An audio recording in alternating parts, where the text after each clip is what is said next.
I did not get on with this at all. Hi there! Today we're taking a look at the Pipcraft BeadBlitz, and this is probably going to be one of the more difficult reviews I've done because I really like the idea behind this. Now before we get into it, I just have a couple of quick disclosures.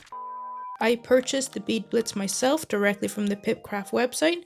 This video isn't sponsored, they haven't asked me to make it, and they haven't had any input into this review, which I think will become very clear shortly. I paid £12.41 for the BeadBlitz itself and £15 for shipping, although at the time of recording it's currently listed on the Pipcraft website for £14 or $14.99. I also want to make it very clear that this is a first impressions review. The BeadBlitz is a completely different way of placing drills, so I absolutely appreciate there may be a bit of a learning curve here. So somebody who's been using this for weeks or months may have a completely different experience to me. What I wanted to cover today is what it was like for me to pick this up, learn how to use it, and actually diamond paint with it for the first time. So while practice may improve some things like accuracy or getting the pressure correct, there were other issues I encountered that I don't think can necessarily be attributed to a learning curve. So with all of that said, I did not get on with this at all. But I genuinely think that the concept behind it is really interesting, so rather than just telling you that I hated it, I want to show you exactly what happened while I was using it, what worked, what didn't, why, and in its current form, I can't recommend it. So, the idea behind the BeadBlitz is essentially to load your drills directly into the pen and then dispense them onto your canvas one at a time. So rather than using wax or putty, picking up a drill from your tray, placing it, going back to the tray and repeating the process, you've already got a supply of drills sitting inside the pen ready to go. And honestly, that sounds like a brilliant idea. Diamond painting pens haven't changed very much since the beginning, I think. You put something sticky onto the end, pick up a drill, put it on the canvas. So I genuinely appreciate that someone has looked at this process and thought, can we do this differently? So on paper, having a pen that essentially feeds you the next drill sounds brilliant. The question is whether it actually makes the process easier and more efficient, and for me that's where things started to fall apart. So starting with the pen itself, it's incredibly lightweight. Now that's not automatically a negative, some people will absolutely prefer a very light pen. Personally though, I like a little bit of weight when I'm diamond painting. I find that having some weight behind the pen helps it feel a bit more controlled, particularly when I'm diamond painting for a long period of time. So it is extremely light, and combined with the shape of it, I don't find it particularly comfortable to hold for an extended session. There's also a lot of switching sides on the pen between loading and dispensing. Again, that's not massive inconvenient by itself, but you're doing it constantly. You load it, switch, dispense, switch back, load again. So after a while, that additional step started to feel less like part of an efficient system and more like another thing that I had to think about while diamond painting. So loading was where some of my frustrations really started. Firstly, and this is entirely subjective, I absolutely hate the noise. The sound of the drills scraping and rubbing against each other while you're loading the pen went directly through me. Now obviously that has nothing to do with whether the product works or not. Some of you will hear that noise and think nothing of it. Some of you may even find it slightly satisfying. I am not one of those people apparently.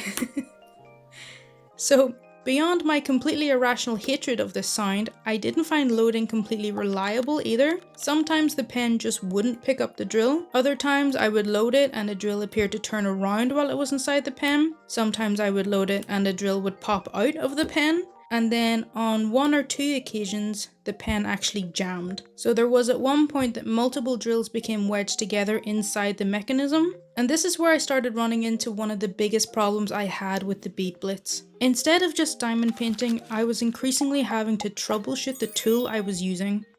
So then we get to actually putting the drills onto the canvas. And this is probably the biggest learning curve. There seems to be quite a narrow margin between pressing hard enough and pressing too hard. So if I press too lightly, the drill sometimes wouldn't properly adhere to the canvas. And if I press too heavily, sometimes more than one drill would pop out. Now, I will absolutely acknowledge here that pressure control may be something you become much better with at practice. If I use the BeadBlitz every day for, say, the next month, maybe I develop the muscle memory to get that pressure right every single time. But this was just my experience of learning how to use it. And then we have the final two drills. I don't know what the final two drills had against me. I don't know what I did to them. But no matter what I tried, the last couple of drills inside the BeadBlitz seemed particularly determined to shoot out together. They would regularly fire out rather than dispense one at a time. Which brings me to the unexpected star of today's review, my tweezers. I used my tweezers far more while using the BeadBlitz than I ever have when single placing with a standard pen and wax or putty. A drill doesn't adhere properly? Tweezers. 2 drills come out at the same time? Tweezers. The placement isn't right? Tweezers. The drills make a break for freedom? Tweezers.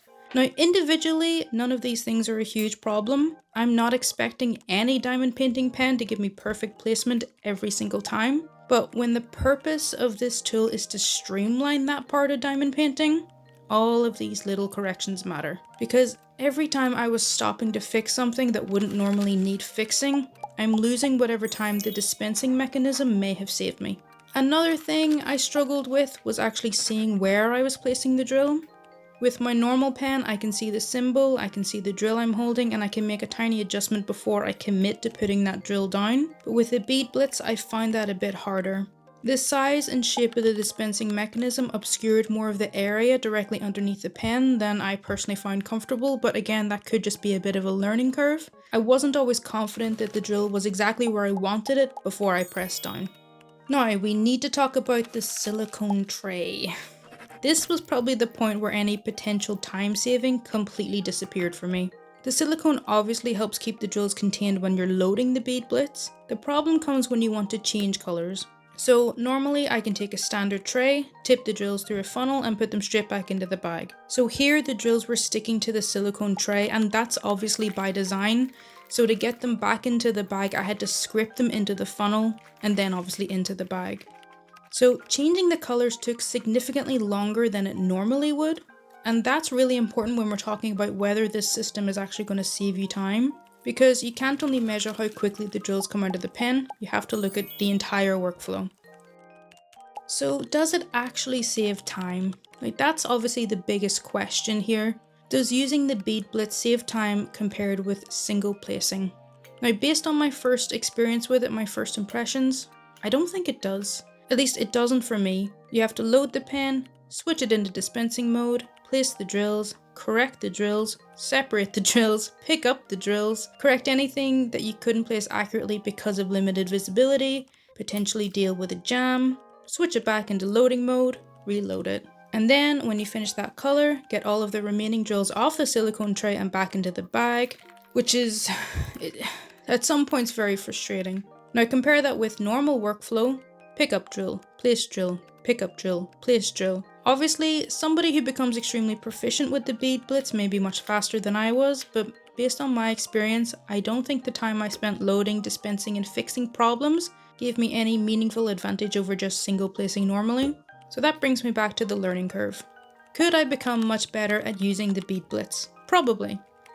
But based on the first experience, I don't currently see enough of a benefit to make me want to invest the time required to get there. So after all of that, it probably sounds like I'm about to yeet this thing out the window. But weirdly, I really like the idea of BeadBlitz. I like that Pipcraft is trying something different. I like the idea of having the drills loaded directly into the pen. I like the idea of removing wax or putty entirely. And I like that somebody has looked at one of the most fundamental parts of diamond painting and tried to rethink it. That's genuinely cool, and I don't think the issues that I've experienced mean the concept itself doesn't work. If this could be refined so that loading was consistently reliable, you could clearly see your placement, the pressure required for dispensing was a bit more forgiving, jams were less likely, and changing colours was quicker, I think this could become a genuinely useful and game-changing diamond painting tool. That's actually why I'm probably more disappointed by this than I would be with something that was just a bad idea from the beginning. I can see the potential in this. I just don't think the current version is at its peak yet. So, would I recommend the Pipcraft BeadBlitz based on my first experience? I don't think it will come as a surprise to anybody when I say, unfortunately, no. I find the pen too lightweight for my personal preference and uncomfortable over a long period of time. Loading isn't consistently reliable. I find it difficult to see exactly where I was placing the drills. Dispensing required more pressure control than I expected. I had drills that didn't adhere, multiple drills dispensed together, drills turned inside out inside the pen, and at one point a jam inside the mechanism. The silicone tray made changing colours considerably slower for me, and perhaps most importantly, I used my tweezers substantially more than I ever would. So once I include all of that additional loading, troubleshooting, and correction time, I simply didn't find the BeadBlitz any quicker or more convenient than using a traditional diamond painting pen. But I do want to reiterate, of course, it's my first experience with the product. There is clearly a learning curve here, and somebody with much more practice may have a completely different experience. I'm not saying that nobody can make this tool work. I'm saying based on my experience using the current version, I can't endorse it. And I really hope that changes. The concept is genuinely interesting, and I would absolutely be willing to revisit the BeadBlitz in the future if the design continues to be refined. Which leaves me with only one thing to say. Uncle Pip, I'm so sorry. I really wanted to like your pen. Please don't hate me. I genuinely hope we see future versions of the BeadBlitz, because I really think there's a good diamond painting tool hiding in here somewhere. This one just isn't quite there for me yet. So if you've used the BeadBlitz yourself, let me know how you got on with it, especially if you've mastered those final 2 drills, because apparently they're my mortal enemies. Thank you so much for watching, and I'll see you in the next one. Until then, may your drills be static free and your symbols crystal clear.